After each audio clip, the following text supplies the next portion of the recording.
I hate talking about 2020 because it's so far away. Let's worry about getting through 2017. But there's been a lot of chatter lately about the 2020 presidential race and about Joe Biden. And a lot of this chatter is coming from Joe Biden, who's, you know, the politician's phrase, he's leaving the door open. He might want to run against President Trump. He'd still like to be president. All right. So the first and rather small problem is that a couple of weeks after Election Day in 2020, Joe Biden will be 78 years old.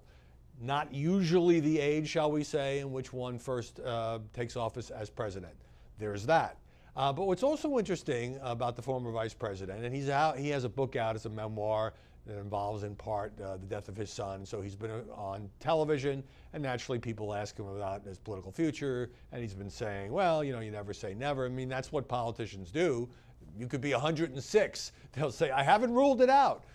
Because you want to get the attention. You're more newsworthy if you're a potential presidential candidate, and it helps you sell books as well. But he's starting to get some pushback from the left, notably a piece by Amanda Terkel in the Huffington Post saying that Biden shouldn't run because he's not the right guy, because he would have a problem with women. And the problem, as laid out by the Huffington Post, is twofold. We've all seen the pictures when he was vice president of Biden putting his arms around women, kissing them on the cheek, that sort of thing. In a couple of instances, it was pretty clear that the women involved were feeling uncomfortable or recoiling. And what the Huffington Post story says is that what might have seemed to some people to be harmless looks a lot different now in the age of Harvey Weinstein, Roy Moore, you know, fill in the blank. And so that would be a problem.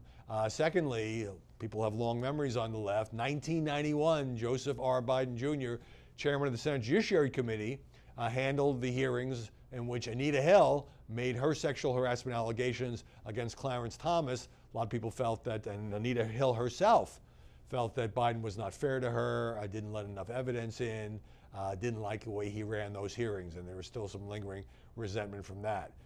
You know, beyond all of that, beyond whether or not that's true, beyond the age question, certainly he brings the advantage of being closely tied to the Obama administration, which would be an asset for Democratic voters, not so much maybe for many Republican voters.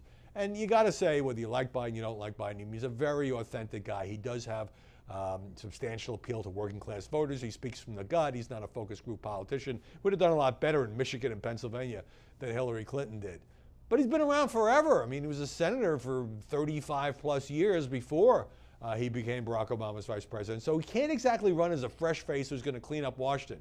Now, Biden is saying he thinks he's the only Democrat who can beat Donald Trump. Therefore, he might have to run. I think a lot of other Democrats will have a different view by the time we get around to the next campaign season. There's been a lot of reflection this week on election 2016 as we marked its first anniversary on Wednesday. The former vice president lost his son Beau in 2015. The grief of the loss prevented him from entering the race, but there's much speculation now about a possible run in 2020. Politico reports Biden's been telling people privately he might do it, and of late he's been publicly taking aim at President Trump.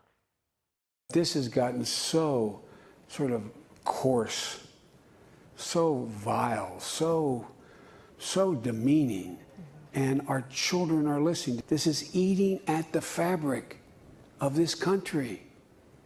It is wrong. And I think what happened last night all across the country, including with Republicans, is I'm tired of this. Yeah. It's undermining the social fabric of the nation. And this phony nationalism. KG, do you think Biden's laying the groundwork? You know, it's interesting. He seems a little bit more kind of in that zone where he's feeling like, you know what, I could do a good job. My head's in a good place. I've suffered tremendous loss, but I feel optimistic about the country and about my ability to serve. So from what he's saying now, the two questions that he said every candidate should ask themselves to Oprah, his answers now, it seems, are yes to both, that he thinks he's the best one for the job and that he can give his whole heart and soul to the endeavor. Certainly, I think on the heels of Donna Brazil's revelations that she certainly thought that he would be the best choice and candidate to replace Hillary during that pivotal time where she wasn't doing well and having headaches and falling and whatnot, then it suggests that someone of, you know, that has run a campaign, okay, and ran a very good campaign, thinks that he's the guy for the job. I mean, I don't know. He looks good to me. So he has a book coming out, Greg. It's called Promise Me, Dad, A Year of Hope, Hardship, and Purpose. It's going to be released on Tuesday. So you're probably going to see a lot more of him in the next week. There you go. So it has nothing to do with the book coming out. Look, he'll be 77 in 2020. 78. 78. Yep. So 80 is the new 40. So I think it's fine. My prediction is he'll run, and Barack Obama will be his running mate. They will flip it. I don't know. I got to tell you, they got to get some new people in this party. They got to get, this is just, it's the people, there's too many bad memories associated with a lot of these people. So it's time to find some new blood. Sanders wants to get back in again, and I don't think How about Biden and Oprah going anywhere. I like that's a ticket. I like that. And also, I like the inside furniture outside. I thought that was an interesting set. Yeah, it's very artistic. What do you think, Jesse? I say let the games begin. I mean, the gaffes begin with Joe Biden. Look, he tells people in wheelchairs to stand up. He makes fun of Indian accents at 7-Eleven. He's an admitted plagiarist. He says Republicans want to put black people back in chains.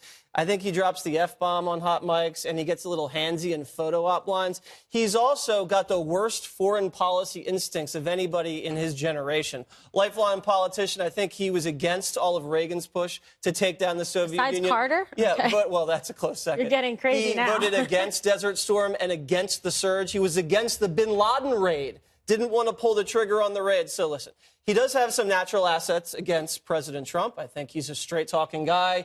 He appeals to blue-collar, working-class people, and he has a lot of experience. But at the same time, no natural base, not a lot of electricity, can't really fundraise, and he's going to be very old. And I do not see the Democrats nominating a straight white male for president these days. Okay. What if he's 78?